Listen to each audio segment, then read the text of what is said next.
Justice League Dark number 4, written by Peter Milligan, art by Mikkel Janin. We left off last issue with Boston and June Moon seemingly running into the Enchantress, and also something about Shade stopping Mind Warp or something. It's kind of unclear. I really want to make clear that this book is insane. Like, it's actually really, really hard to describe anything that's going on any given page. So I'm doing kind of broad strokes as best I can here. This issue picks up with the Dead Man June Moon thing. They run into the Enchantress body. And Enchantress is basically trying to pull June Moon back, as she has been for the entirety of the issue. Boston jumps into Enchantress's body, and it turns out it is just nothing. It is a void. There is no one there. So he breaks out of the body by literally breaking out of the body and says, oh, this was just an empty shell or a husk or whatever. It's not the real Enchantress. We cut over to Dove, who's on her way back home after her dark thing like 2 issues ago. A voice on the radio that freaked her out. And as she walks into Dead Man's apartment, actually, Constantine's in there, and he's eating some baked beans, and he's like, oh, actually, I was looking for Dead Man. Is he not around? And Dove's like, no, I don't think he's going to be. You need to go. He's like, yeah, probably for the best. By the way, you might want to stay away from Dead Man. He's not going to be good news for you. And she's like, yeah, I know. Bye. And he's like, also stay away from June Moon. And she's like, well, what do you know about June Moon? And Constantine, plays the, oh, I know she's trouble, and she's trouble for anybody getting too close to her. So now they know each other. Cut to the Shade and Mind Warp thing. And Mind Warp is kind of trying to justify why there's a dead body and why he was about to sexually assault this woman on the bed. And the justification doesn't really work. So Shade's like, dude, you need help. You are messed up in the head. And he's like, why are you even here, man? He's like, because some crazy stuff's going on, and Madame Xanadu, for some reason, wants you on the team.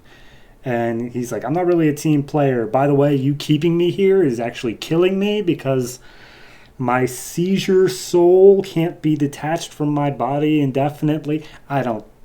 It's literally crazy. So anyway, they get to talking, and it seems like Shade's kind of trying to kill Mind Warp, but then the woman who was about to be assaulted by Mind Warp fires off a few shots that distract Shade and let Mind Warp go.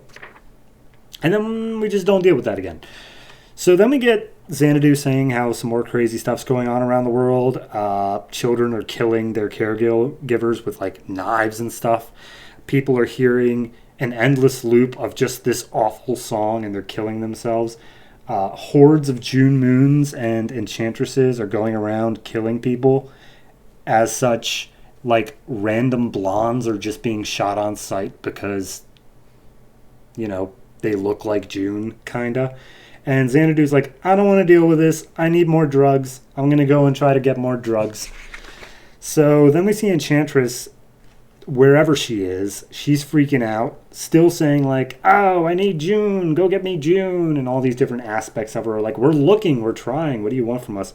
Oh, wait, there's someone at the door. And we see Zatanna is walking her way up to this farmhouse where Enchantress is kept. And she's like, all right. No turning back now. Just gonna go ahead and fight off all these Enchantresses things. I better have a good backward spell.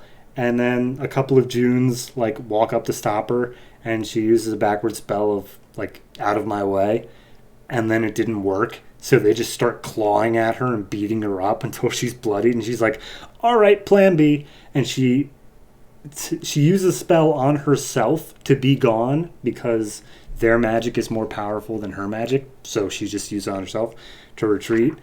So she disappears, and she ends up reappearing right in front of Shade, as Shade was trying to talk to Dead Man again. And basically they're like, hey, all right, Zatanna, you're here. You're going to want to talk to Madame Xanadu. She's out getting drugs right now, so we'll talk to her when she gets back. Meanwhile, Madame Xanadu, she got back her drugs. And she sees all these futures, and it's, multiple futures, but there's one that's becoming stronger and stronger of a possibility where everyone dies, and she's not super happy about that.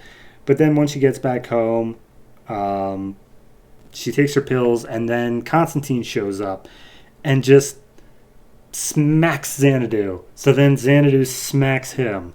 And they just get into a little bit of a fight because I guess Constantine realizes that Madame Xanadu did something to Enchantress, and that's what caused all of this. So then we cut over to wherever Boston and June Moon are, and they're basically cornered. Enchantress has found them again. They're in a quiet motel, and the Shade's like weird portal thing is opened back up again. And they're like, all right, look, we can't deal with Enchantress, but we can maybe trust the Shade guy. We got to try going through the portal. And so Boston takes June's hand, and they both walk into the portal, and they're like, all right, here we go. We're going to do it. And June's like, all right, thank you, Boston, for being here. Next to boonk. And she hits her head on the wall because Boston went through the portal because he was the one who was supposed to go through the portal, but June was left behind as the Enchantress comes in through the door, knocks out all the windows, and we see just this swirling vortex of endless June moons all making up a larger Enchantress shape as the end game is nigh. So yeah, that's Justice League Dark. Again, it's all crazy. It does feel like there's some level of forward momentum, like we are moving towards something. All these players keep on meeting each other. We got Dove and Constantine. We got Zatanna and Shade. We got Deadman's now going to meet Shade as well. Everyone's kind of colliding in with each other, and we are forming some level of a team. My only question is, what in regards to everything else, because it's not making a lot of sense there. But I don't dislike it. The art wise, it's fantastic. I have no problems with any of the art throughout any of this. Janin is doing fantastic. I want a little bit more to grip my teeth into, you know? I just want a little bit something more that I can say, like, okay, this is where, like, this is moving forward. Right now, it just feels like this doesn't feel like a game of chess. This feels like rolling dice, where every single time it's just like, and now they're in a motel, and now they're in Australia. I don't know. Like, it's just random each time. So I just want a little bit something more there. But in regards to this particular issue, I'm going to give this one a 7. I think it's still a very solid read. I would suggest checking it out, but of course not on its own. By God, start at issue 1, and hopefully it'll make sense by issue 6. I think that's really what it all comes down to. I feel like they're working towards something. If they're not, then we're going to have some issues when we get to that reveal issue. But as of now, I feel like this is all parts of a bigger whole that I'm just not seeing it all yet. So 7 for this one. Looking forward to the next ones.